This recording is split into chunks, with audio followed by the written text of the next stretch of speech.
So hi, Larry, again. I think it's the third time we meet to talk about subtasks. We have a weird passion for subtasks, don't we? So we have maybe a problem. I don't know. I sort Good to of do see you have a again. problem with subtasks, though, but we're going to talk about this. We're going to be together for hopefully less than 1 hour to talk about subtasks. We wanted to put everything we know into a single discussion. And the very organized person that you are actually prepared an entire agenda almost to the letter. So we're going to try to follow exactly what you had in mind. I didn't want to forget anything. I was calling it everything you need to know about subtasks in 12 hours or less. Exactly. That's a pretty complex topic. So subtasks have existed for a very long time. I think they were actually part of the product since the start. I think Probably. so, yeah. Yeah. And I don't think they evolved that much for the past 15 years. You do have new features here and there in the search, in the dashboards, and we're going to touch on those today. But overall, that did not evolve much. And I think that's one of the problem. My gut feeling is that people are not using subtasks the way they were supposed to be used. And that leads to some awkward situations that we're going to talk about today. Right. And then I would say, though, in the last few years, they have made a number of changes. Some of them are kind of subtle, where they make subtasks operate the way people believe they should operate, but not absolutely everywhere. So there's still, that's why we're going to talk, because we're going to give explanations of things to watch out for and so on. But like some examples are like advanced search results will look in include subtasks. Yep. Reporting and dashboards, I think, default to subtasks too. And universal workload, although not the regular portfolio workload, automatically includes subtasks too. So there are little inroads there. Maybe there'll be more. We're not sure, but some of them are there. And just to clarify, a little disclaimer for anybody watching, we do not work for Asana. We are partners. We do have some insights about some of the things happening. We won't be sharing any industry secret today. We're just sharing our own point of view and what we think is what's happening with Asana and subtasks. And we'll see how much we agree on these or where we disagree too. That'll be interesting. I think we do agree on almost everything. So the agenda for today is we're going to talk about our take on subtasks, what we think about subtasks. We'll talk about the good uses and recommendation and best practices that we have. We'll also follow with the misconceptions and the unknowns around subtasks, and we'll conclude with caveats. That's the right way to say caveats? That's it. Yep. Okay, cool. Not a Latin expert, but yes. All right. So what's your take on subtasks? Should we use them, not use them? I think we should use them, and anybody should use them so long as they understand how they work and they know the trade-offs with them. That's my feeling. And we both really love subtasks. We use them all the time. Asana uses them all the time too, I think. And I particularly don't like this advice that I see, a fair amount. Never use subtasks. I don't think that's fair to people. You can't make a blanket statement like that. And a lot of people try to resolve the question very easily, like never use more than 5 or never use more than 12 subtasks. Like that's a problem. I have some tasks with hundreds of them. It's rare, but it works. And I think you work that way too. Like you have working on coding and you've got a lot of little things to do. It's really good. You never really look back at that. You might search that. You can have hundreds of subtasks and you want them grouped under the parent task. I don't think those blanket statements help really. And I think last point on this, a complex workflow pretty much demands the use of subtasks. You won't be able to do it in Asana without subtasks that have a lot of metadata possibly and are multi-homed in other projects conceivably, or even in the same project, as we'll see in a second. That's my overall take. Do you agree? Yeah, I usually say the same thing. You should definitely use them if you know how to use them. And this is usually one of the first questions people ask when we work with them. that's usually around why do subtasks behave this way? That's weird, and why the project the subtask belongs to doesn't show up in my tasks. I think the advices we've heard come from awkward situation we have with clients. So we are both consultants, and sometimes we work with a client. They have used Asana for several years. We walk in, look at the account, and it's a big mess because they did not know the limitations back then, and they started using subtasks, and then it's a trap. You can't get out of the subtask mess, and it's a bit too late. But if you know the limitation, then you can work with them. And sometimes they actually are the only solution to very complex problems. And we definitely use them all the time and use them ourselves. Fair enough. Yeah, that's reasonable too. Yeah, I guess these shouldn't be blanket statements either, our take. So yeah. Yeah. Cool. Anything else on our take? No, I think we can move on. So the next one is the good uses for subtasks are specific recommendations and best practices. So this will be a little more. This is probably the fullest section we have here. And I think the first one is no surprise that basically subtasks are really good to simplify and declutter the main task list. The fancy word for that in user experience is progressive disclosure. So you don't have to overwhelm people with that monolithic task list, the main task list in a project like in list view. You can pare that down by subordinating some of the information into subtasks where appropriate. And it's a little bit like, oh yeah, go ahead. Yeah, I actually did not realize when reading the notes, but I actually do not agree with this one because I've seen that advice used the wrong way. For example, the other day with the Asana champion working at our client's company, we designed a beautiful template.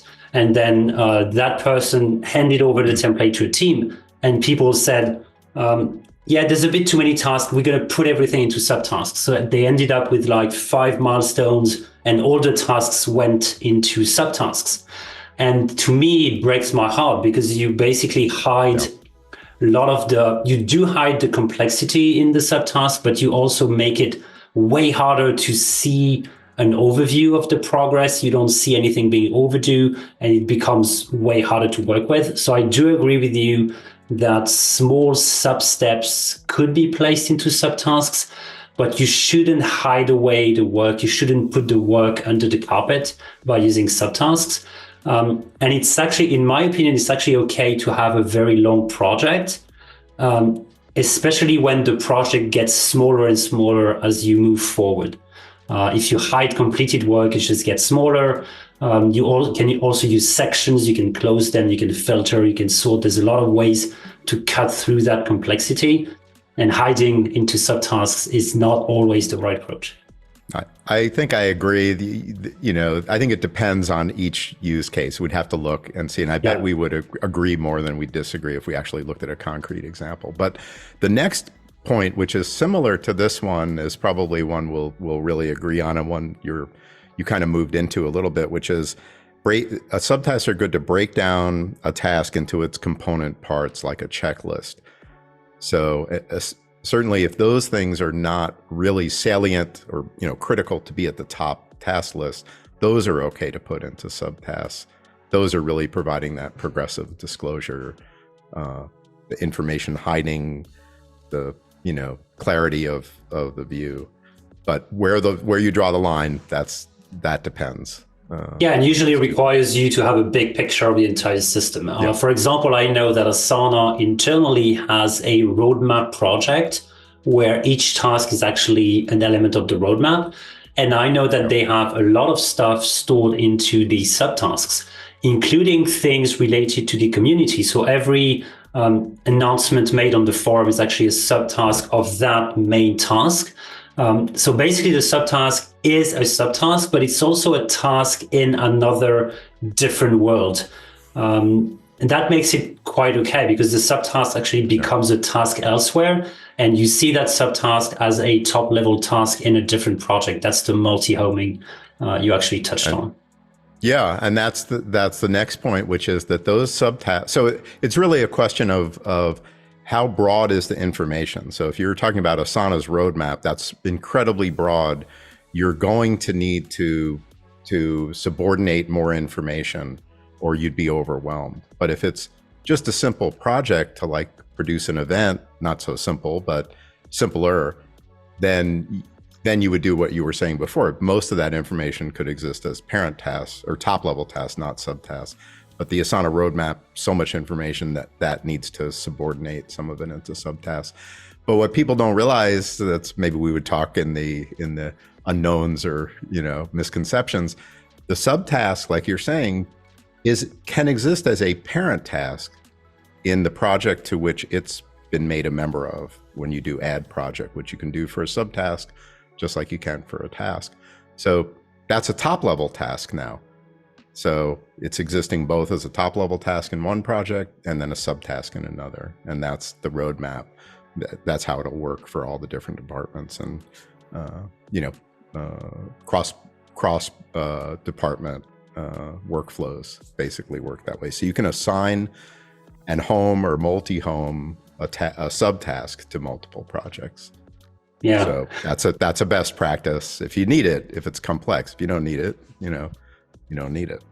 And I think I have a video on this, which is how to tackle almost anything in Asana, a workshop that I did with the Asana education team that really talks about this. Is it the thing that I'm trying to track, is that a project? Is it a top level task, a parent task, or a subtask? Trying to make that, anchor point of where do you start with that? And then you base everything else around that. So it all depends on those practices. Yeah, what I'm doing more and more is if a task in a global project becomes too big, sometimes that task could become a project. But that task could also remain as a task and you just link the two together. I think that really gives you the flexibility to have an entire project to work with while still having that task being part of a global list. So once you start playing on those two different fields, I think you really expand the possibilities that Asana offers. So, I don't have an example of that, and you could actually share that project now that we were talking about, because the next point we'll start to give some of those examples. I don't actually have that, but that concept is great. I use that too. I call that kind of an identifying task. So if you're going to have a project that you want to reflect as a task in another place, like in a master list of projects, then you would have an identifying task in each of the projects, multi-homed all into the master project. So you could see, it's almost like that master project is like a portfolio, but it's got tasks representing each exactly. Each project. So it's actually a hack. It's actually a hack people can use when they don't have the business plan. They can use this to recreate a portfolio as a premium / starter client. Right. So another. So when we're talking about is something a task or a project, that first section, meetings as tasks. Some people might be. I've seen like a meeting. Yeah, you could open that up. A meeting, they might have this as a project, like a certain staff meeting is a project. But I think it works better if a staff meeting is just a task. So you can see this one is for the week of 2/12, and then the next one down, which is already completed, was for last week, the 2/6 meeting. If you click on that one, it looks the same as the other one. Just before I click somewhere else, do you have any idea what those are? Oh, I think that's. If you go to your inbox, maybe you haven't seen that. Oh no, sorry. That's the new way to show the new, the onboarding information. So if you click it once, it'll go. Okay. Yeah. Yeah, I'm discovering Asana as we speak. Yeah, I just saw that the other day. Maybe they just turned it on for you. Okay, Asana tips. Yeah, kind of nice because they're less obtrusive than just putting the whole dialogue. The tour. Yep. Yeah. Okay, so that's the completed one. That's right. So those could exist in a meetings project. So you'd have a project called Operations Staff Meeting, and all of the occurrences of the weekly staff meeting appear as tasks. And that makes it kind of easy to keep track of a whole lot of work in one single project. And you use the subtasks for the action items, just like I did right there. That's right. You could either do it that way, or you could put that in the top level of the project if you want. But now you can tie the action items as they come about during the meeting to the meeting in which they occurred, because there'll always be a subtask of that meeting. And then after the meeting, you can go and assign them out, give them due dates, multi-home them to other projects, and so on. And can I make that subtask part of the main project, but still keep it as a subtask? Well, let's come to that later, because that's we have another example okay, cool. For that. But yeah, basically, this was just demonstrating the having these multiple tasks that are all the same in the same project. Yeah. So those meetings as tasks. Right. Because so usually the way I operate is that I suggest having a single project for this type of meeting, and it's an ever-evolving project with tasks coming in and out. But that's definitely a good way if you want to store those meetings as close as possible to the rest of the tasks related to that team or topic. That's right. And you can even have a current meeting section at the top with just the one latest meeting, and then a past meeting section at the bottom where you would see all those in reverse, the completed ones in reverse chronological order or something like that. Okay. So then the next point is if you go down to parent task 1 and open that up, you can see that I guess there's a question of how many levels of this is a few things, but let's just talk about how many levels of subtasks should you use.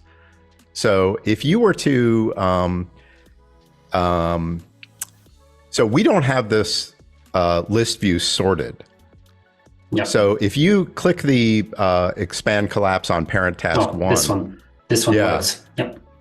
So, and now you could click from subtask to subtask and just show on the right side. You can navigate around all of the subtasks on the right side without pogo sticking, down into a subtask and back up again. You could click now on parent task 1 even and open that up in the sidebar or in the task pane. So it's really easy navigation. And then if you... but that works with the first level, though. It doesn't work with the second level. Right. Even though I can see that level. Yeah, so go down to that click that outline one, and let's look at that one. So this is a subtask. It has a parent task and also subtasks. Right. So I call this 3 levels. So level 1 is parent task 1. Level 2 is outline. Level 3 is part 1, 2, and 3 are all at level 3. And the recommendation here, I think, is use what you can see. So in part 1 down there, you can see whether that's completed or not. You can see the title, you can see the due date, and you can see the assignee, but you can't see the description of the part 1 unless you enter it, click that bubble at the far right. But now you have to hit the back key in the browser to go back, or click at the top to go back. And that's frustrating to keep navigating. That's not as easy as that previous navigation we did. Unless that subtask actually exists elsewhere as a parent task. That's right. But in this context of this project, the 3 levels work, but not with any more information at the 3rd level than what you can see. Exactly. Yeah. So even on level 2, you suggest not using the description. Or you do because you do have access. Okay. No, the level 2 is okay. The problem comes if you were to sort this list view over here by almost anything, or filter it by almost anything other than incomplete tasks. All those expand collapse arrows leave. So now, why? They shouldn't. I wish they didn't. Ask Asana. Yes. Yeah. So my guess is probably too complicated. My guess is they said we don't want to sort the underlying subtasks, and if we don't sort that list, it's going to be awkward. So let's just remove the button altogether. Yeah. I wish I would have been in that meeting that day. That's a weird decision. Right, right.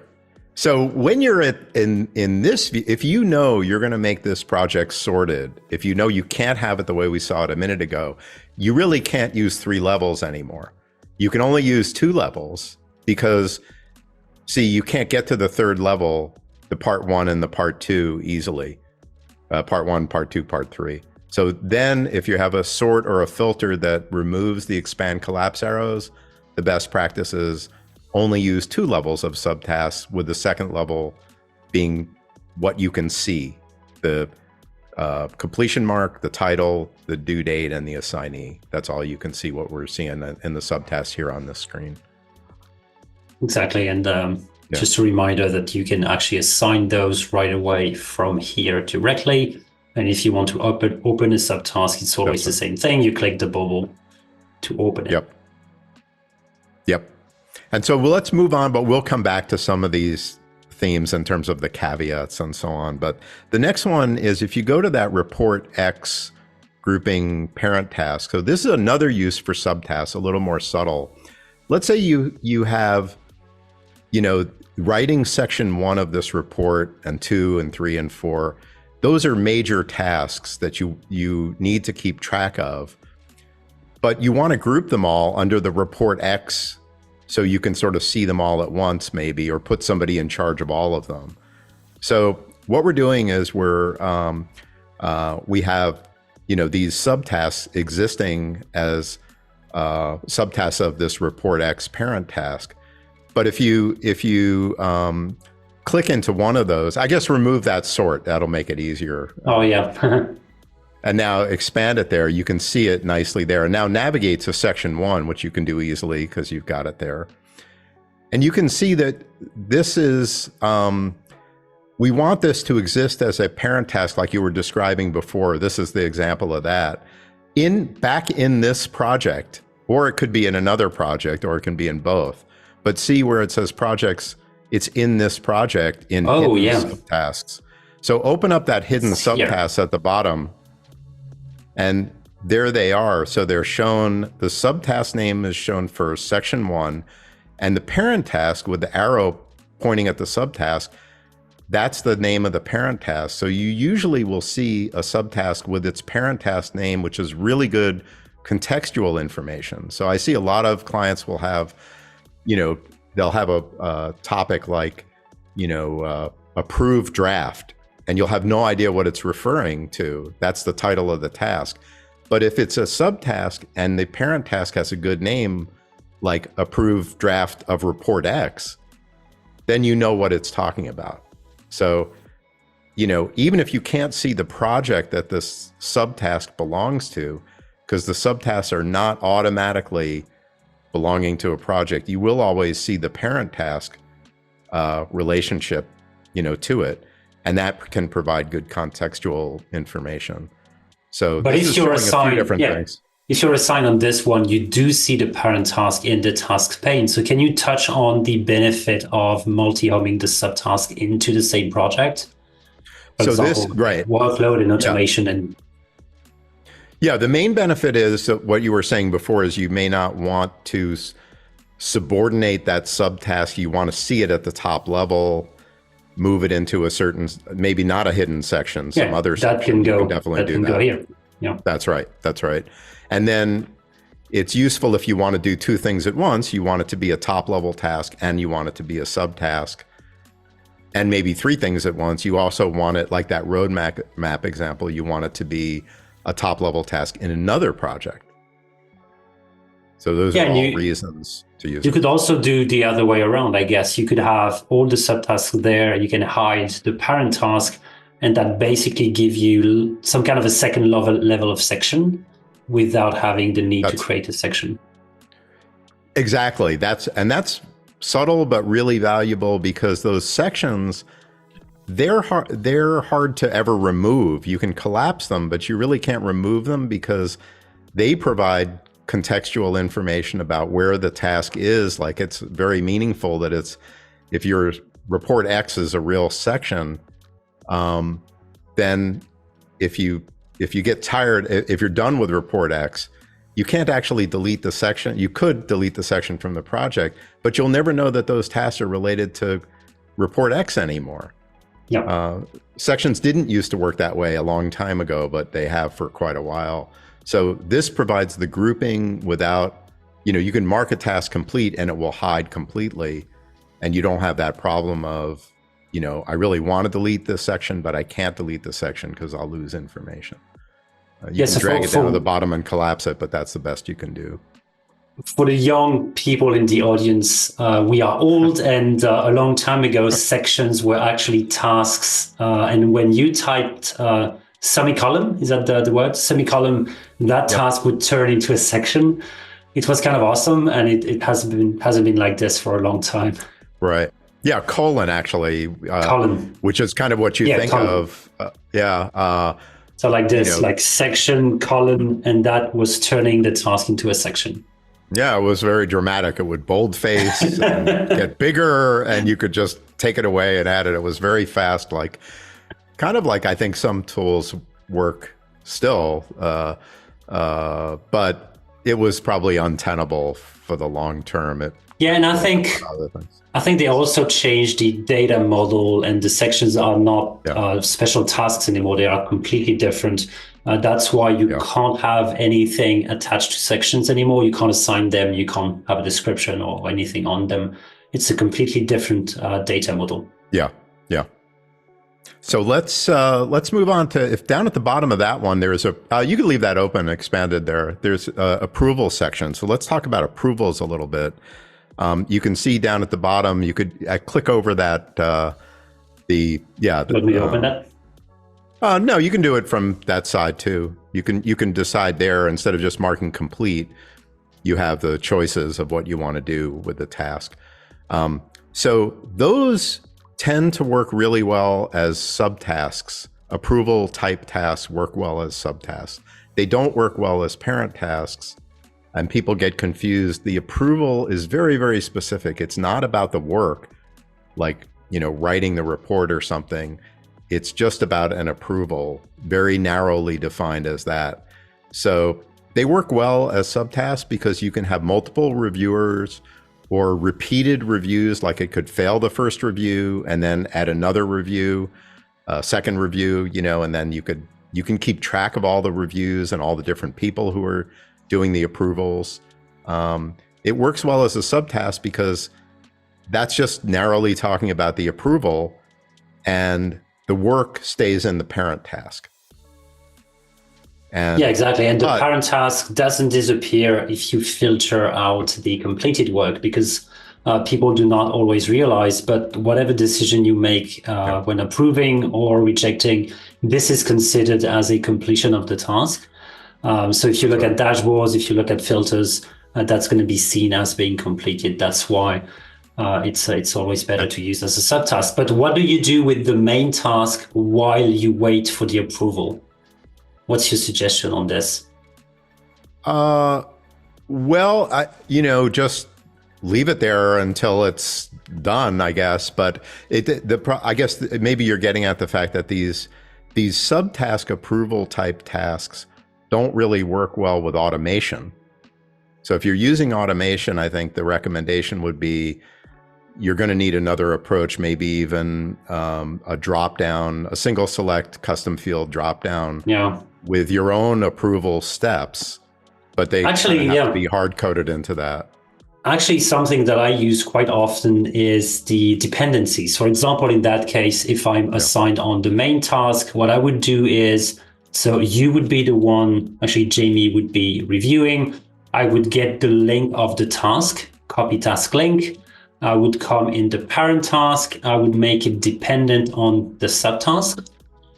And that would go into my later section. So basically, as soon as Jamie approves or rejects the subtasks, my own task will be triggered to go back at the top of the list, and I will know what to do next. That's a special trick I use pretty often.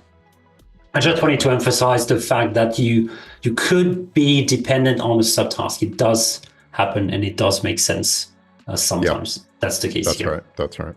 And why don't you filter for incomplete real quick and let's see what happens, because this is kind of interesting. And now expand that parent task again. Notice it doesn't show you any of the completed approvals, regardless of whether they said reject or need changes. They all show up as completed, like you were saying before. But if you click on the parent task 1 and look at the right side, they're still there. So, this is interesting. The subtasks do not respect the filter, but the expansion of the subtasks on the left side does respect the filter that you have set.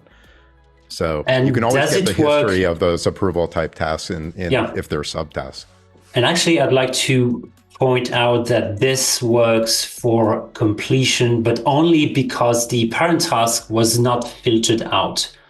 So for example, if I filter on Jamie being the assignee, I'm pretty sure that we will not see the subtasks. So let's go assignee Jamie. Yeah, that's right. Yeah. You don't see, because the parent task doesn't match the search. So it doesn't even show up, and then the subtask doesn't show up either. But if this one is assigned to Jamie, then I guess suddenly it does work as expected. But see, you can't expand anymore. So that's a special case. I think the completion is the only one that allows you to still expand. All the other ones and the sort actually disables the expansion button. And we're lucky, right? And we're lucky for that, because that's probably the most common filter that we all use. The don't show completed tasks, because you can really add a lot of clarity by hiding all the work that's already gone in the past. You can see it whenever you need to, but just as a default, we probably usually set up projects not showing incomplete tasks to reduce that overwhelm. However, one of the biggest problem I find is situations like this. Parent task marked as completed, subtask being late. So when you're like this, when you walk into the project, you basically see this. So you don't see anything overdue. And that could be even worse if you filter on incomplete, because you're completely missing the overdue subtasks. That's when it becomes dangerous. Right. That's what we were talking about before, that you don't want to bury subtasks if they're important to the project. So you have to use them with the knowledge of the side effects, basically. So another feature, I don't know if we want to really get into this, but assign duplicates. That's a feature that allows you to have assign a task to multiple people, but that works the best, I feel, with subtasks. So I don't have an example, so maybe you want to add one. Yeah, I'll create one. Like review the budget, that would be the main task, or maybe get budget reviewed by team, and then you have reviewed the budget, and I'm going to walk. So the feature I'm going to show you doesn't work from this view. There's nothing here. It doesn't work from there either. You actually have to open the task in the task pane using the bubble.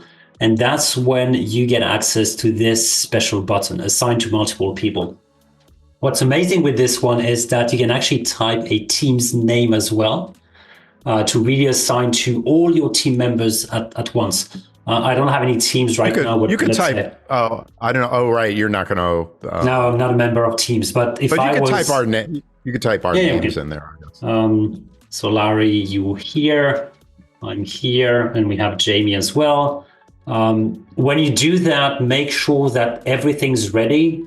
Task name, description, date, everything has to be perfect, because once you click on assign, it's too late. You can't change the task itself anymore.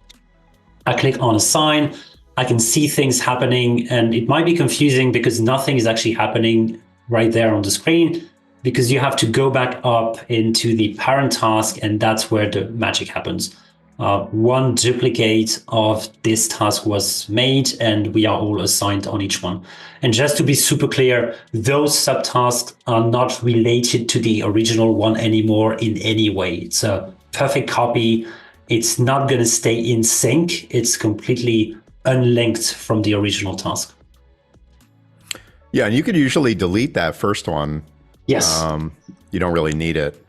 And this works well as you don't have to do it as subtasks, but it lets you have one, single source all the information about reviewing the budget in one place. You don't have to copy it. If you copied it in and assigned duplicates of the parent task, you'd have, 10 or 20 copies of the same information. If something changes, a date changes, you'd have to go into 10 or 20 places and change the description or the title.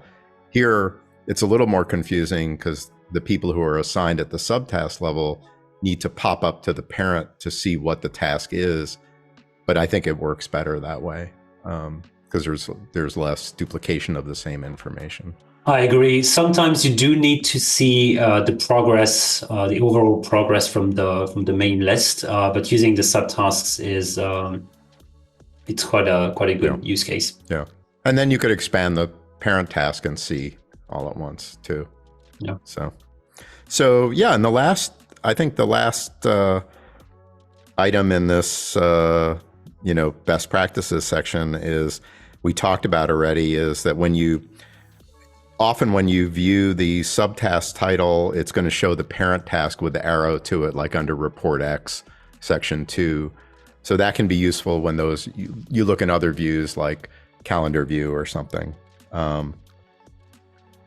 So does it show up in Calendar? That's a good one. If I choose today as a date, if I go into Calendar, it does. Okay. Yeah, it may not show up in Timeline View. I can't remember anymore. No, because you have to expand the parent task in order to see the subtask. So you get the context anyway, because you are within that zone, that area of the parent task. Right. So yeah, I do need a date on the parent task. Right. So let's say yesterday, and I go back into timeline. Yeah, that's the one. That's awkward. Disappears and appear depending on whether or not you open. Right. It's a very specific case where we multi-home the subtask into the main project. Yep. Okay. So cool. We could move on to misconceptions and possible unknowns for some people about subtasks, and maybe you could demonstrate. Just pick that. Open up the review budget, I guess. And show the get budget reviewed by team, and show the ability to, you're right, review the budget. Show the ability to make a subtask a member of a project, either this one or another project. Because people you can actually see it shows... actually, I'm going to go inside this one assigned to you. So I'm within a subtask, and you can see that there's no way to see the project. There's no entry for project. It doesn't mean that this feature doesn't work. It just means it's being hidden by default. You can either have it pop up by using the tab P keyboard shortcut, or you can also go through the three-dot menu, add to project. And that's when you can actually multi-home anywhere, including the project itself, the parent project itself. And it's going to show up somewhere. There you go.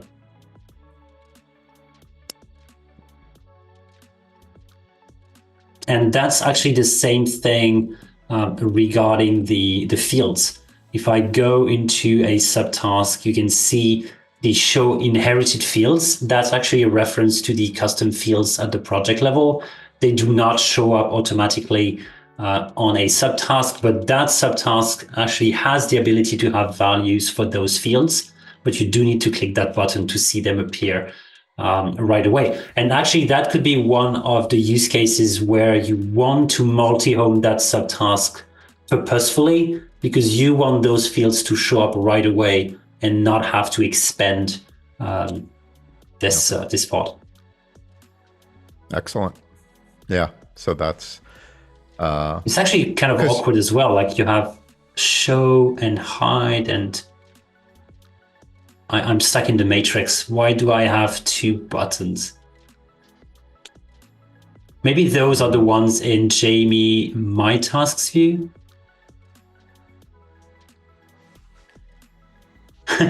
That's possibly. Yeah. We found a bug. Yeah. Well, I think so. Let's check if they have a bug bounty program. They do not. Otherwise, we we might would be get rich. then we might get paid for this video. Okay. All right. So we're trying to move it along here. I think, yeah, we're not doing too bad, I guess. So let's look at rules and subtasks. So if you go all the way down to parent task 2 and expand that one. Yes. Oh, I'm sorry. There's another parent task 2 below that. It's under the mark parent complete when all subtasks complete. It's actually parent task 3. Oh, sorry about that. Task 3. So what I've got is one subtask is complete, and I have a rule in this project that says when all the subtasks are complete, mark the parent task complete. So yeah, go ahead and mark sub 2 complete. The rule should run. I'm actually surprised. Oh, actually, yeah, that's right. And the parent task is marked complete. So that was fairly new feature and really powerful. Just be careful if you use it with those approval type tasks. Like Bastien said, they're all, no matter which, even if you say, I reject the approval, it's treated as a completion of the approval. And for the purposes of this rule, it would go ahead and mark the parent task complete. So you can't use it for approvals right now. You can only use it for regular subtasks, but you could make an approval be a regular type task with a check mark and just say, I approve, and assign it to somebody, and then I approve to somebody else. And when all those are done, they're not approval type tasks, they're just regular tasks. That would work with the automation. So this trigger is pretty interesting. So when all subtasks are completed, you can do something to the main task. And what I've built in the past is that when all subtasks get completed, my main task goes to the next section.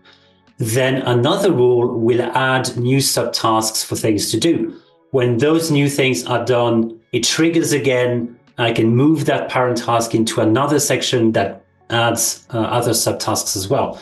So basically, you could have a main task being populated step by step with more subtasks every time, instead of having all those subtasks pre-created at first. That could be quite handy in some cases. Yep, exactly. And we kind of buried the lead with subsections because we showed them, but we didn't really call them out. So go back to parent task 1. Can I create one here? Oh yeah, or create one if you want. We've got a couple of nice ones as examples in that. Oh, sorry. Is that the one? No. No. Yeah. This one. Yeah. So actually, you can see ideate, draft, finalize, and approvals. Those are all subsections, and now you could show creating another one if you want down there or something. Tab N and then N like new, and then you can create another one, whatever that needs to be. Yeah. And then you just hit the enter key to go below and create another subtask, and you can obviously move them around like people already know. And to delete them, you can use the tab backspace to delete that subsection. Just be careful with that tab backspace. If you're not selected, if you don't have a subtask selected or subtask section selected, you're going to be deleting the entire parent task with that. True. So make sure you've got a selection where you really want it to be. And then if you expand that on the left side, the parent task 1, they show up there too. So it's a pretty nice looking outline there. Again, you can't collapse them. So it's not exactly the same thing as the main project sections. You can't collapse and expand. But yeah, it's a nice hack to get a nice looking task. And you can always use emojis everywhere. For example, if I use the control command space on Mac and window dot key on PCs, you can have emojis displayed and add them into section names as well. Excellent. Now, speaking of hacks, here's a great one, I think. If you go down to multi-line subtasks and click that parent task 2, or actually, yeah, right. So if you look carefully at that subtask 2 on the right side, it doesn't show up on the left side, but on the right side, that's a multi-line title of a task, where I've got those 3, 2A, 2B, and 2C. So I actually inserted a new line character. It's hidden. It's actually right there, but you can't see that. But if I copy and paste, I can do the same thing. Yep. Again, and you got that one from internet, right? You search for something to find. Yeah, if you go to the Asana forum, I have a forum leader tip on multi-line subtasks that I just published within the last week or two, I think. And it tells you, I actually use a text expander that a lot of people use to paste in content really quickly. And it's pretty easy to have a /NL for new line. That does that special character, and it's very easy to pop it in anywhere. So it's a total hack. When do you think that could be useful? Because that's not, to me, that's usually not the kind of name I suggest people use. So what kind of use case do you have? Well, I really like that information hiding of subtasks, so I tend to subordinate a lot of information to subtasks, so I don't have to have too many tasks, and then I don't have to have too many projects. So I'm kind of avoiding the subtask description by using a much longer title, because that kind of wraps, as you can see all of that. So remember that rule that we said about before, that can you do 3 levels of subtasks or only 2 levels of subtasks? Whatever it is, you can pack more into the last level. So that's what I use it for. I use it because I want to be able to just open that subtask up and see all that information without having to descend into the subtask so that I could see it in the description. So it's kind of moving the description into the title. It doesn't wrap everywhere, though. It doesn't wrap in the My Task view. It doesn't wrap here either, but it does wrap in the task pane, whether here or here. That's right. You always get it in the task pane. So long as you're looking at it there, Can you get it here as well? No, you never get it on the left-hand side. Never get it on the left side, yeah. Okay. So it's a hack. I hope it doesn't go away, but it's kind of useful to pack more information in there if you have a lot of dense content or something. And yeah, I think we can move to the last section. That's caveats. We've probably touched upon some of these already, but probably the biggest misconception and kind of what's disliked a lot is a subtask is not automatically a member of the parent task project. You can make it so with that hidden subtasks or visible by adding it back to the project, but it's not. And then Asana, like we said at the beginning, overrides that and treats it as if it is in a search or reporting. It's sort of loop, includes both parent tasks and subtasks in the reporting automatically now, but it isn't the same. And that's why it doesn't show up in certain views of a project. So that's probably the biggest one for people. That can really cause problems. For example, we use Asana as a CRM. We have all our invoices and clients into Asana. And when we build reportings, sometimes we exclude subtasks because we don't want to have the subtasks from that project to count. The problem is if one parent task of that project is a subtask of something else, it gets excluded as well. So you might end up with reporting that doesn't actually show reality, and that got us into trouble with financial dashboards because that was excluding things we really did not want to exclude. Yeah. And I think that leads into probably one of the most important caveats, which is that you really need to prototype the full range of your workflow that you're trying to roll out. If you're designing a new workflow, like a lightweight CRM or something like that, you've got to go in all those use cases, test them all out and see if they fail. So they could fail because of what you just mentioned, like you want certain subtasks to behave one way and you want other subtasks to behave another way, and it just doesn't work that way. So that's Now you have a problem using subtasks. So you want to discover that as you're designing your workflow, not after you've rolled out your workflow. So you've got to go through that full smoke test of all the use cases of your workflow.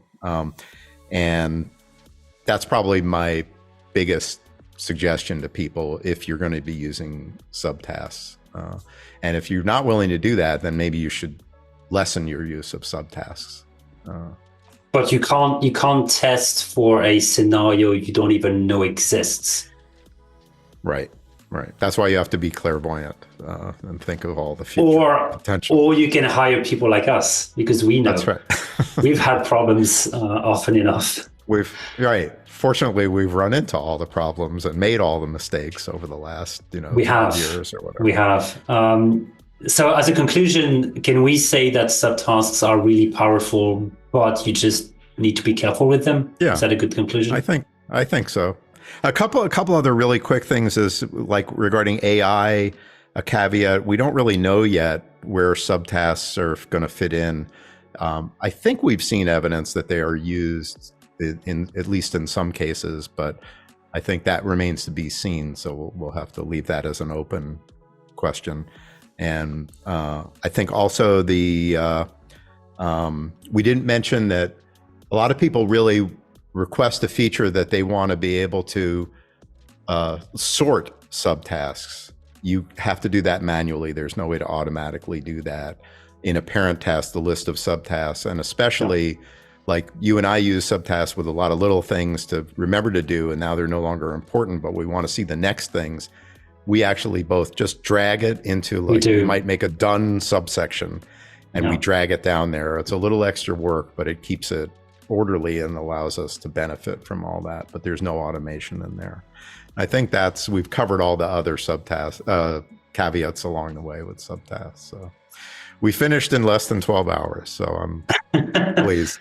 Thank you so much. I love talking with you and talking about subtasks, obviously. And we can let people can let us know if they want us to talk about other topics, but I think subtasks was a shared passion that we had. Thank you. All right. Excellent. See you next time.